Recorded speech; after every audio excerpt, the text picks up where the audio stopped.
In the cold twilight of a March evening, an aging cargo steamer cut across the Atlantic swell, her rusted plates groaning as if protesting every mile.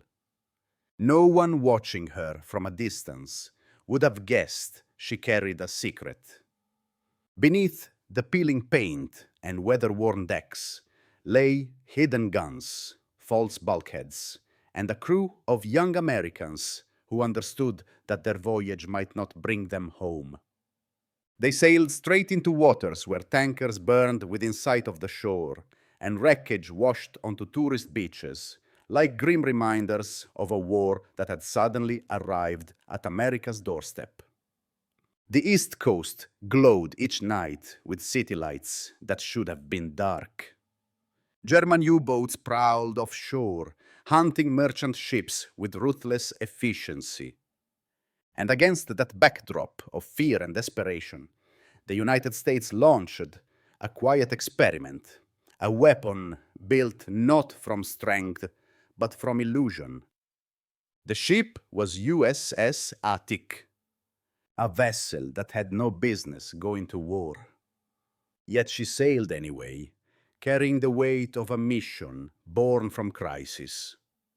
What unfolded in the hours ahead would become one of the most tragic and least known stories of World War II. In the first months of 1942, the Atlantic became a place of dread for every sailor sailing out of an American port. German U-boats had slipped across the ocean and found a coastline illuminated by cities that refused to dim their lights.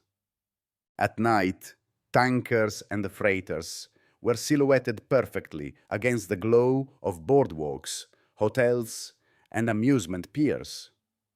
For U-boat commanders, it was a hunting ground unlike anything they had imagined. They called it the second happy time. For the United States, it was a crisis unfolding in plain view. By March, the scale of the disaster was undeniable. Ships burned within sight of the Carolinas. Oil slicks washed ashore in New Jersey. Navigation buoys guided submarines as reliably as American ship captains. The Navy had destroyers, but most were committed to convoy duty in the North Atlantic. The eastern seaboard remained exposed, and every week the losses mounted. President Roosevelt asked whether Q ships, the deceptive decoys once used by Britain in the previous war, might buy the Navy time. Admiral Ernest King, facing public pressure and limited resources, gave a reluctant but immediate order: build them. The program was buried in secrecy. 5 civilian vessels were pulled into Portsmouth Navy Yard and quietly transformed into warships with no public announcement, no press coverage, and almost no paperwork. USS Atik, once a slow-moving merchant steamer built in 1912, became the centerpiece of this effort. Her appearance was intentionally unimpressive. The rust streaks, the weathered hull, and the peeling paint all remained untouched. What mattered was hidden: 4 4-inch naval guns behind collapsible panels, machine guns disguised as cargo equipment, and depth-charge projectors concealed along the rails. To keep her afloat after a torpedo strike, her holds were filled with pulpwood, a crude but hopeful insurance policy against the power of German explosives. Lieutenant Commander Harry Linwood Hicks arrived with a crew that reflected the nation itself. Many were young men called to service after Pearl Harbor, their training compressed into a few hurried weeks. They drilled on the hidden guns, learned how to operate the hydraulic panels, and practiced maintaining silence on deck so the illusion of a helpless merchantman would remain intact. Their ship was slow. Their armor was non-existent. Their margin for error was small. But their mission was clear: sail alone into the hunting grounds, and tempt a U-boat to make a mistake. On March 23, 1942, Atik eased away from Portsmouth Piers under a cold sky. From the dock, she looked like an ordinary freighter heading into another wartime risk. Only the men aboard knew she carried a different purpose, one born of urgency and uncertainty. As the shoreline faded behind her, the Atlantic opened ahead, wide, silent, and deadly. The crew settled into their watches, not knowing that before the week was over, they would encounter one of Germany's most skilled submarine commanders. They were sailing into history, but not the kind they hoped for. Far out in the Atlantic, where the horizon blended into a grey line of mist and rolling water, U-123 stalked its prey with the patience of a hunter who had mastered his trade. Captain Lieutenant Reinhard Hardegen, barely 29 years old, but already one of Germany's most feared U-boat commanders, had been carving a path of destruction along the American coast. He had slipped into these waters twice, each time sinking ships with an ease that shocked even his own superiors. To him, the East Coast was illuminated carelessness. To the crew of USS Atik, he would become the face of a fate they could not escape. On the evening of March 26th, Hardegen's lookout spotted a faint plume of smoke on the horizon. Through binoculars, the silhouette came into view, an old cargo steamer, slow, alone, unescorted. It moved with the weary motion of a vessel designed for a different era, too sluggish to outrun anything, too lightly built to survive a modern torpedo.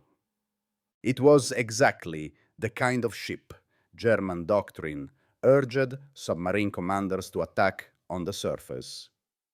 Torpedoes were precious. Deck guns were cheaper. Hardegen shadowed the ship for hours, submerged, patient, measuring the rhythm of her engines and the steadiness of her course. When the moment came, he surfaced at dusk. The sea was calm enough. The target was unaware. At 700 yards, he fired a single G7E torpedo. It struck beneath the bridge in a violent blast that sent fire billowing through Atik's forward hold. For the Germans, the scene made perfect sense. A merchant crew scrambling in confusion, a lifeboat lowering unevenly, men running to abandon the ship. But deception was the heart of the Q-ship mission, and Atik now faced the moment her crew had trained for. Within minutes, Hardegen maneuvered to finish the job with his deck gun. That was when Lieutenant Commander Hicks gave the order. The hydraulic panels fell away. The hidden 4-inch guns swung into position. Machine guns erupted in a storm of tracer fire that hammered into U-123's conning tower. For a brief moment, the balance of the battle flipped. A single well-placed shell could have ended Hardegen's career, his crew, and his submarine. One German sailor fell with a fatal wound. The rest scrambled as Hardegen ordered an emergency dive, black smoke pouring from the diesels as the boat clawed its way under the surface. The Q-ship had revealed its hand, but the killing blow had missed. Below the waves, Hardegen steadied his crew and prepared his counterattack. He circled back, listening for the wounded freighter, now helpless and burning. At 21 to 29 hours, he fired again. The second torpedo struck the engine room, stopping the ship cold. For hours more, Atik refused to sink, held afloat by her cargo of pulpwood. Then, without warning, a final explosion ripped her apart. The night sky flashed, and when the fire died, only darkness remained. USS Atik had fought with the courage her crew brought aboard. But courage could not alter the mathematics of modern war. The explosion that tore through USS Atik left no doubt that her battle was over.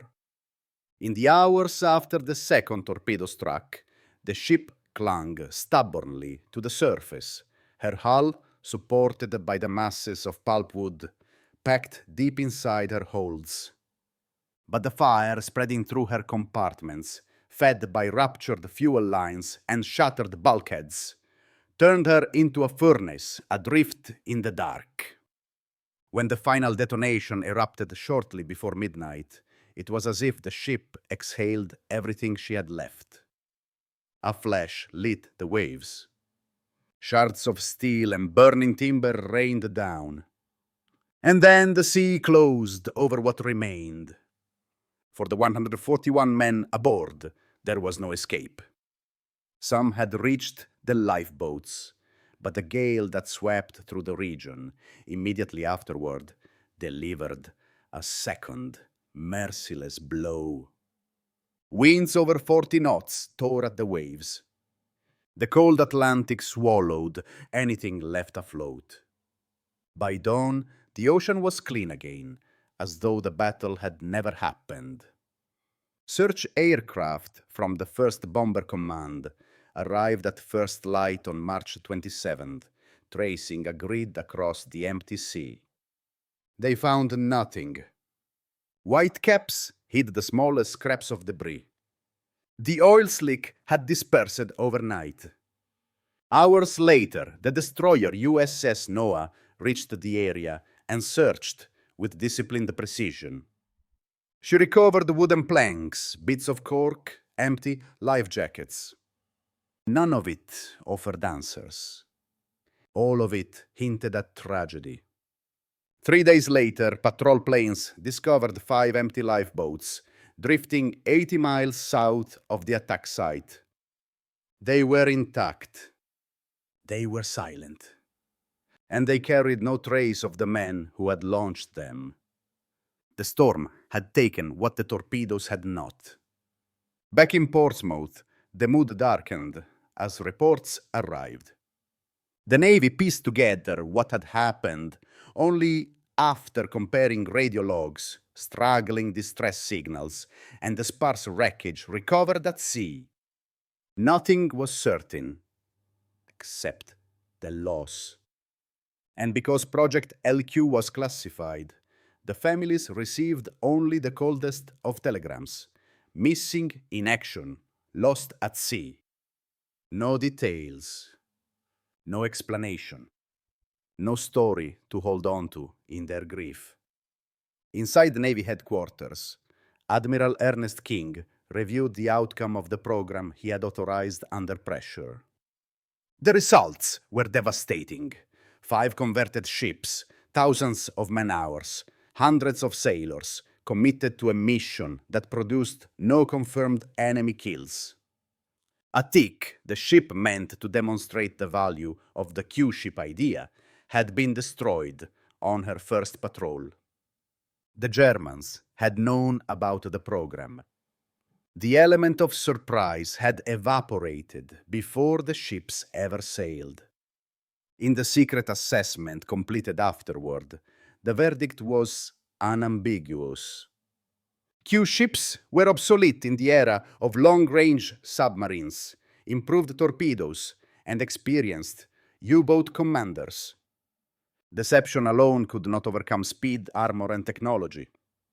And the cost of pretending otherwise had been paid in American lives. The wreck of USS Atik was never found.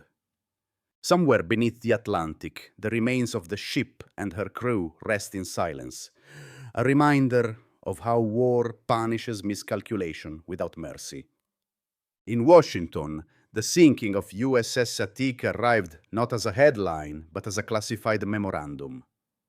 The secrecy surrounding Project LQ meant the nations had never witnessed the grief, never saw the faces of the men lost, and never asked the questions that might have shaped public understanding. Inside Navy leadership, however, the implications were impossible to ignore. A weapon system built on illusion had collided with an enemy that had long since learned to see through it. The result was not simply a tactical failure, but a strategic warning. The German reaction came swiftly. Radio Berlin announced the destruction of a 3,000-ton Q-ship, confirming what American intelligence had not yet fully grasped. The U-boat fleet already knew about the program. Years of experience fighting British Q-ships in World War I had sharpened their instincts. By early 1942, German commanders were explicitly instructed to avoid surface engagements with lone merchantmen. Fire torpedoes at range. Do not give the enemy a chance to reveal hidden guns. Hardigan's initial decision to surface had actually violated standing orders. He survived because luck favored him that night. For the United States, Atik's loss underscored a deeper truth.